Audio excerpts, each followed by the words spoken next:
For the first time in Warzone's history, winning is going to finally matter. Ranked mode in Warzone 2 will arrive at mid-season. Everybody can go. Like, it's gonna be open to the public. So guys, if y'all want to go and cheer on your favorite content creators, your favorite streamers, your favorite Warzone players, this is going to be open to the public where anybody can go and compete. So how do we do that? Each player has their own playstyle. Some are more aggressive or more passive, but regardless of your playstyle, the best players have one thing in common. They make tough decisions quickly.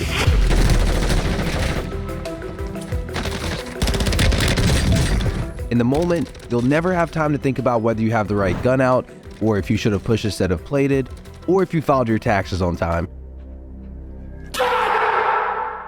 And the only way to improve those quick thinking skills is just to practice making them. If you saw my last video, you know I like to drop at contested areas. The goal here is just reps. Obviously, your chances of surviving are better if you find a bathroom to hide in, but you'll never improve by playing nervous. When you drop at a POI, you benefit from getting in more gunfights initially with an equal playing field. Nobody has their loadout yet, so you can practice being resourceful and quick with using what you find, even if you're at a disadvantage. I chose to land Observatory. It's centrally located and at a higher elevation on the map, so obviously our early game rotations are going to be a lot easier to be had. Now, I didn't get into any engagements off rip, so I loot up quickly and get my loadout. Quick cash and our guns are always the priority. Today, I'm rocking the Vel 46 and the STB 556. I've already said I enjoy the Vel for its mobility, and I've been enjoying the STB on Ashika, so I figured let's try it on the big map. I did see someone flying in late to the other side of Observatory, so I pop UAV and I'm gonna head that way. Using a vehicle to rotate here isn't always the best choice, but here it was a good decision. I mean, I'm gonna take a guess with this guy flying in. We probably have better odds, and I doubt he has his loadout. As I get closer, I see them close to the buy station, so they could have their weapons now. I tactically shoot this dead body. I don't see anyone rotating out, which means more than likely they're still inside. If you have a stun or a flash, pick a direction to throw it in and see if you can locate them. Or if you have a portable radar like me, just go ahead and throw it down. We have 3 dots, 1 on the left, 2 on the right. I choose to isolate the left player first.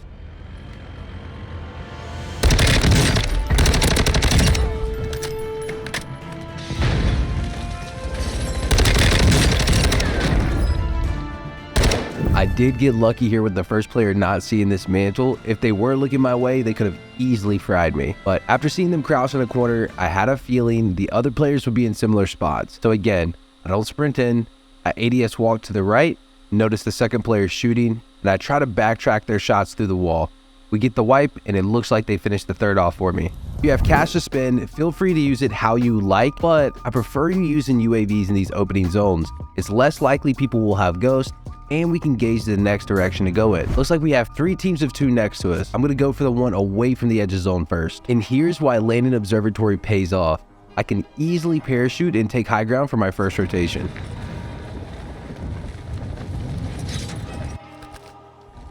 Now, you can wait to use your kill streaks after you land, but using that precision airstrike works great for a couple of reasons. It's loud and it's going to mask my parachute audio, and as I'm pushing, they're not going to be able to peek. After my opener, I know one player is inside and one is outside of the fence, which is great because they're split. I play an off angle and wait for one of them to show themselves, and I get those audio cues inside, so I force the inside player to hopefully catch them off guard.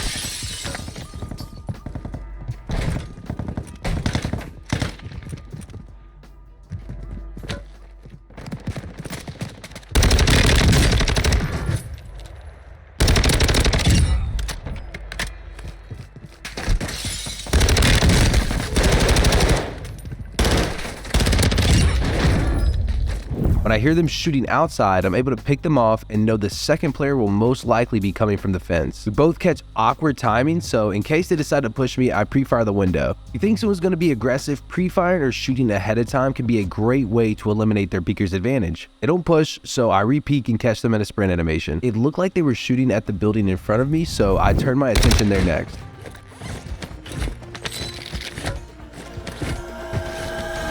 Well, but the first player catches me completely in the open, already ADS. If I try to come out of my sprint animation here, I lose that gunfight 95% of the time. My best option here is just to get behind the building closest to me.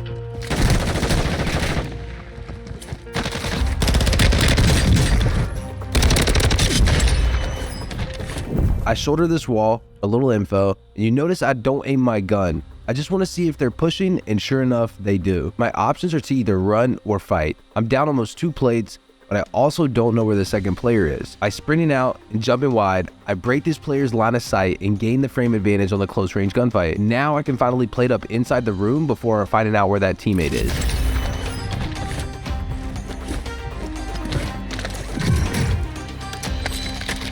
Quick peek for information.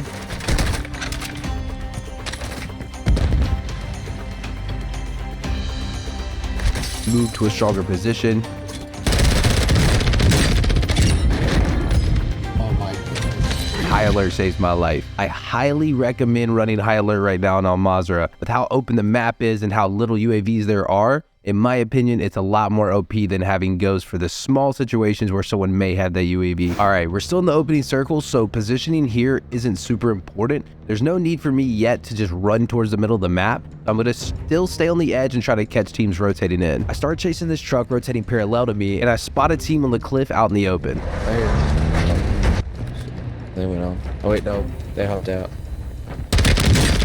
Quick tip, after you knock one player, a lot of times teammates will try to cover the knocked player, so by quickly changing your location, you can catch them mid-sprint.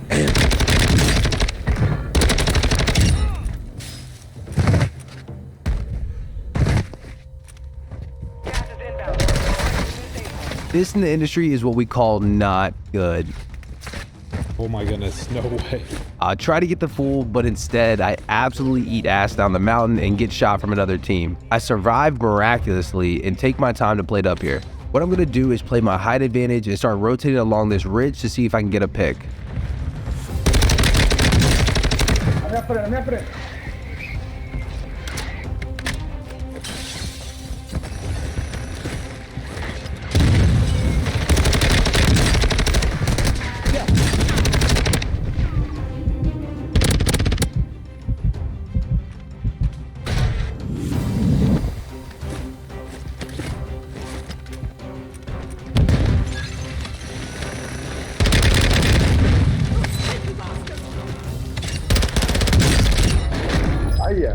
Not much to say here other than after the initial knock, I can continue to change my position and try not to get pinned. The only thing I'll call out is instead of plating and hiding, what I do is quickly peek, looking for that info, and then if they decide to push, I could sneak in a couple shots before repositioning. Still kind of sloppy right there, to be honest. I completely agree. Need to clean up this gameplay transition into the mid game.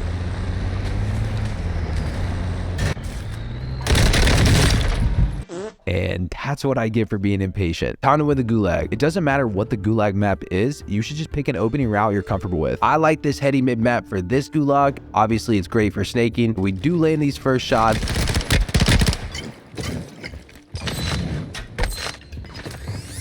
And secure the win. Just like we talked about on Ashika Island, your choices on respawn are to either land with your team, land on a loadout, land on your loot, or land somewhere else and pray for the best. I have no team here and my loadout is close to my loot, so I'm gonna go there. We spot the same player. Now I can either reroute and land somewhere else or ego chow like a meathead. And as you just saw before I went to Gulag, I'm gonna stay being a meathead. They were running towards my loadout, so I quickly grab my guns and start to scan the hillside. I try to avoid sprinting for too long. Just getting caught in that sprint animation is the easiest way to lose any one-on-one.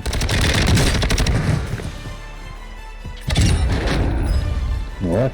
There's a minute left until the third zone starts closing, and I see a ton of people fighting in the city. I don't want to push too far to begin overextending, but I really want to make the most of this info and map position.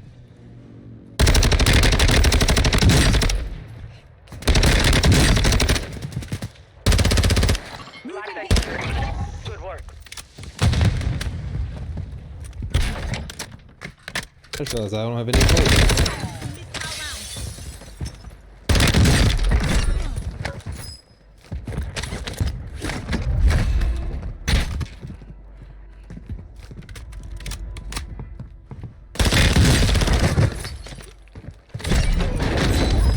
I don't get the initial knock, but again, I quickly jump and change positions after to catch that teammate following up off guard. I look to knock the first teammate before they can cross, but I'm too late. As I move to a better position, I realize I don't have any plates, so I want to finish this gunfight before they can regroup and fully replate. I catch the first player off guard and the second struggling to locate me.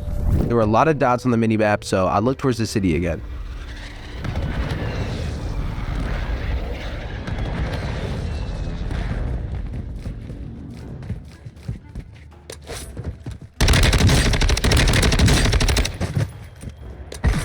If you have something besides a throw a knife like a nade or a stun, you could always open with that. But this was an easy wipe. I caught them holding hands rotating in and they really had no chance to react. Now we're transitioning to late game and map position is going to start to matter here. I work my way back to zone and happen to rotate in with another team.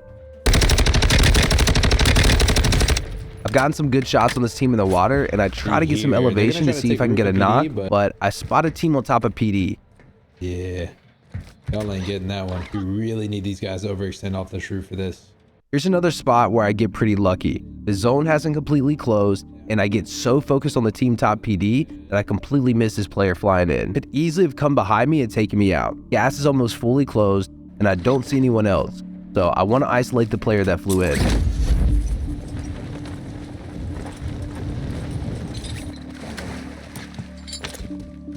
Initially, I have no idea where they could be, but then we hear footsteps up top.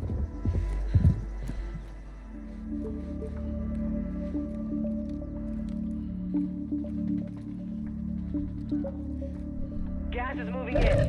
New safe zone located.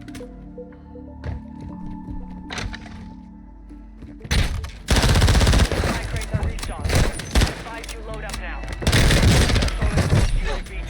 After spotting the claymore, I assume they're probably nervous in a corner, so we use our trusty door. By opening it and then quickly moving to the other doorway, we provide an audio and visual cue for them to look one way while we play the other direction. Now they're pinned, and again, by opening and closing the door, I take control of the gunfight timings, they absolutely crap the bed and sprint at me full panic. There's an audio cue for a player flying in, Hostiles dropping into the area. so I immediately look to a loadout where they could land.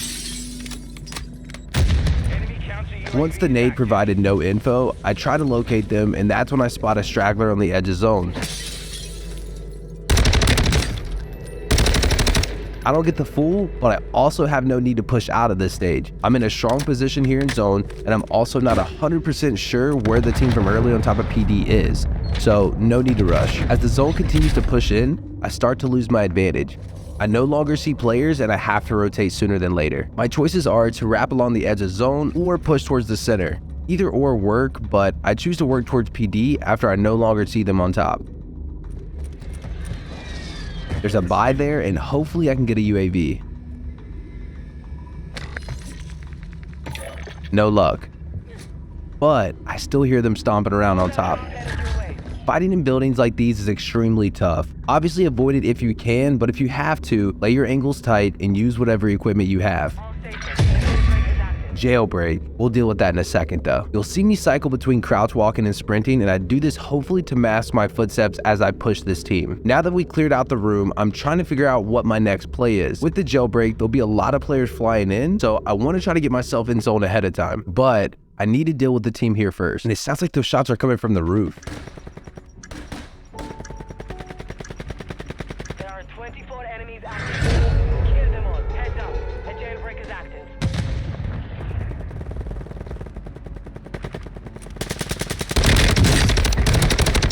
We get the first knock and immediately throw the breach charge in case their teammate pushes.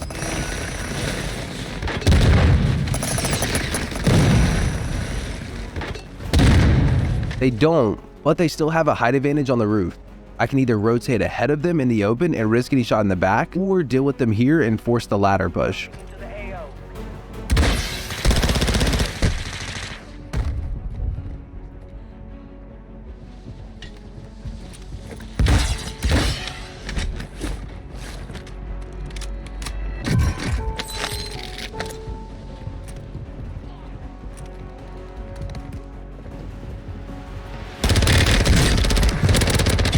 I don't know why they gave up the roof to follow me on the first floor, but hey, we'll take it. However, the 5th zone is closing, and after the jailbreak, we have 27 players up. This is a tough spot.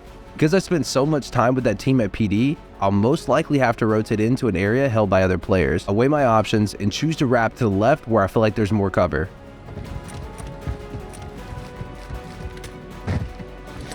We We spot a player on top of the wall, and I don't think they've seen me yet, but their teammate did. With zone on my back, we have to move faster.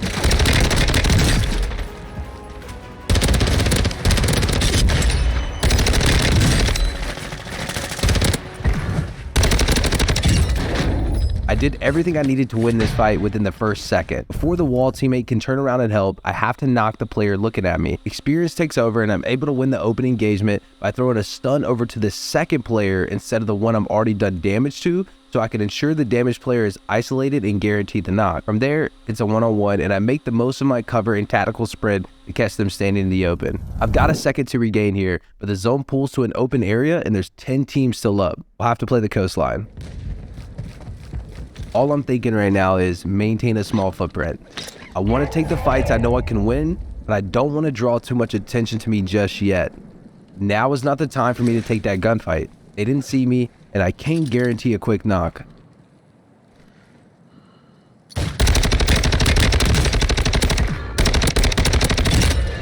Now we scramble. If there's a team waiting on either side of the riverbank, we're dead, so I gotta hope for the best.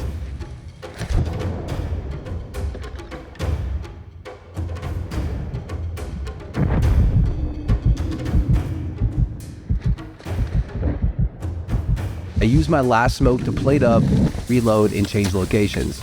I'm sure players see my smoke, but I can use the water to rotate away from it. We have a second inside here to regroup. I never ended up getting shot from the right side of the riverbank, so I'm gonna assume the majority of the remaining players are in front of me. Until I make it to zone, I'm gonna make the most out of this little hideout and play the best angles I can.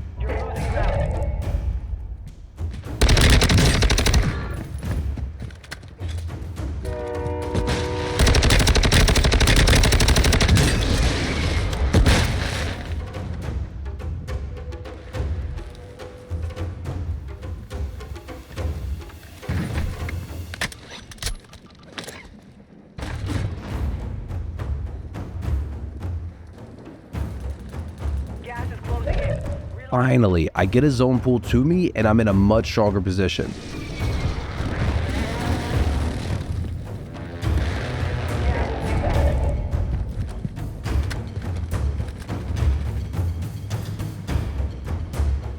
There's still most likely one player above that's my biggest threat, so I need to deal with that first.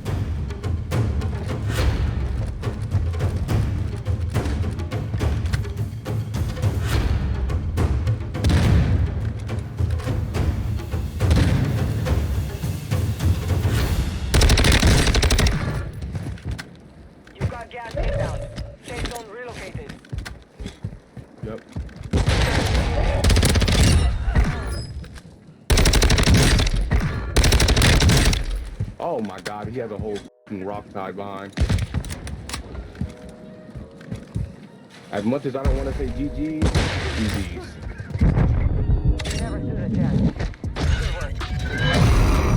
GG's only.